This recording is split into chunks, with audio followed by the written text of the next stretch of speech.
একটা পর্যায়ে আমরা অনেকটা এগিয়েছি।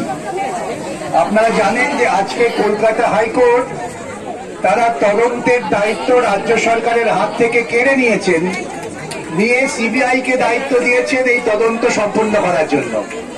সিবিআই দায়িত্ব পেয়েছে বলে যদি আমরা মনে করি যে সিবিআইও ঠিকমতো তদন্ত করবেন, এইরকম আশা নিয়ে আন্দোলন থেকে পিছিয়ে যাবেন না। আন্দোলনের তীব্রতা যত বাড়বে তত তদন্ত সঠিক পথে চলবে। আজকে যখন আমি এই সভায় আসছিলাম, আমাকে আমার মহিলা কমরেডরা আমন্ত্রণ জানিয়েছিলেন যে আজকে তারা এখানে জড়ো হবেন তাদের জমায়েতে সঙ্গে থেকে সহমর্মিতা প্রকাশের জন্য। আসার পথে শুনলাম যে আরজিকর কর্তৃপক্ষ তারা সেমিনার হল, যে সেমিনার হলের কাছে ঘটনাটি ঘটেছে, যাকে আমরা আইনের ভাষায় বলি প্লেস অফ অকারেন্স, এটা তদন্তের পক্ষে একটা অত্যন্ত গুরুত্বপূর্ণ তথ্য, তাকে নষ্ট করার চক্রান্ত চলছে। এটা শোনা মাত্রই, যেহেতু কলকাতা হাইকোর্ট আজকে বেলা ৩টের সময় তদন্তের দায়িত্ব সিবিআই কে অর্পণ করেছেন, সিবিআই এর এটা রাজনৈতিক নয়, এটা তাদের আইনগত দায়িত্ব। যেই মুহূর্তে তারা তদন্তের দায়িত্ব পেয়েছেন, তদন্ত তাদের সম্পন্ন করতে হবে, এবং সে সময় যদি তদন্ত সংক্রান্ত কোনো তথ্য লোপাট হয় তাহলে এটা আগামী দিনে সিবিআই এর কাঁধেই দায়িত্বটা বর্তাবে, তাদেরই ব্যর্থতা প্রকাশ পাবে। আমি সঙ্গে সঙ্গে সিবিআই কর্তৃপক্ষকে জানিয়ে দিয়েছি যে আপনারা অবিলম্বে আরজিকর হাসপাতালে জড়ো হন, তথ্য লোপাটের চেষ্টা হচ্ছে এবং এই তথ্য লোপাটের আশঙ্কা আদালতে আজকে অত্যন্ত দৃঢ়ভাবে আমরা জানিয়েছিলাম, সেজন্যই আদালত কিন্তু আমাদের সিবিআই তদন্ত দিয়েছে। আমি আপনাদের মনে করিয়ে দিই যে পশ্চিমবঙ্গের বুকে রাজ্য সরকার পুলিশ দিয়ে তথ্য লোপাটের যে ঘটনা ঘটিয়েছেন ইতিপূর্বে, সুতরাং এটা কোনো নতুন দৃষ্টান্ত হবে না।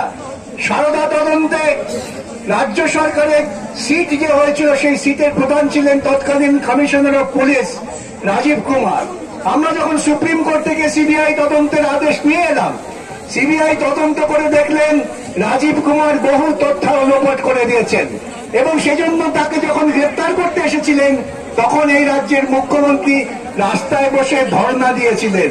অতএব বুঝতে পারছেন, এই রাজ্যের মুখ্যমন্ত্রী তথ্য লোপাট করবার জন্য প্রশাসনকে ব্যবহার করতে ন্যূনতম দ্বিধা করেন না, এবং তার এই অভ্যেস আছে। আদালতকে এই সওয়ালই করেছি আজকে আমরা, অন্য কোনো কথা বলিনি। আদালত আমাদের সওয়াল গ্রহণ করে সিবিআই কে নির্দেশ দিয়েছেন, এখন সিবিআই এর দায়িত্ব। আমি অভিনন্দন জানাই আমার ছাত্র যুব বন্ধুদের যে তারা এই মুহূর্তে ওই সাক্ষ্য লোপাটের জন্য যে সেমিনার হল ভাঙবার পরিকল্পনা হচ্ছিল তাকে রুখে দিয়েছেন। এটাই আমাদের কাজ। আমাদের কাজ মানুষকে বিচার দেওয়ার স্বার্থে যেখানে প্রশাসন তার বিরুদ্ধে থাকবেন, প্রশাসনের বিরুদ্ধে আমাদের ঐক্যবদ্ধ লড়াই করতে হবে। সে লড়াই আপনারা করছেন, আপনাদের ধন্যবাদ এবং অভিনন্দন জানাই। আগামী দিন মানুষের আজকে এই আন্দোলন গোটা ভারতবর্ষে ছড়িয়ে পড়েছে, তার জন্য আমাদের খুব বেশি মাইক নিয়ে প্রচার করতে হয়নি। মানুষ ধীরে ধীরে উপলব্ধি করছেন, একজন মধ্যবিত্ত ঘরের শিক্ষিতা মহিলা চিকিৎসক হিসেবে যখন চিকিৎসা করতে আসেন তখন সমাজ অনেকটা এগিয়ে যায়, এবং সেই মহিলা চিকিৎসক যখন ধর্ষিতা হন, খুন হন, তখন সমাজ অনেকটা দূর পিছিয়ে যায়। এই সমাজকে পিছিয়ে দেওয়ার যে পরিকল্পনা বা দূর পরিকল্পনা, তার বিরুদ্ধে আমাদের লড়তে হবে। আমার ছাত্র যুব বন্ধুদের, আমার মহিলা আন্দোলনের বন্ধুদের আমি অভিনন্দন জানাই যে তারা ধারাবাহিকভাবে লড়াই করছেন। এই লড়াইয়ে কোনো কম্প্রোমাইজের জায়গা নেই, আগে এগোতেই হবে, হয় জয় নয় মৃত্যু। এর মাঝামাঝি আমাদের অন্য কোনো বক্তব্য নেই। সেই বক্তব্য, সেই আদর্শকে মাথায় রেখেই আপনারা এগিয়ে যাবেন। এই কটি কথা বলে সবাইকে আমি অভিনন্দন জানাচ্ছি। মাইক দিচ্ছি যুবনেতা যুবরাজ। আপনারা দেখছেন আওয়াজ, রোজকারের হক কথা। ফর মোর আপডেটস অ্যাবাউট আওয়াজ, please subscribe our YouTube channel.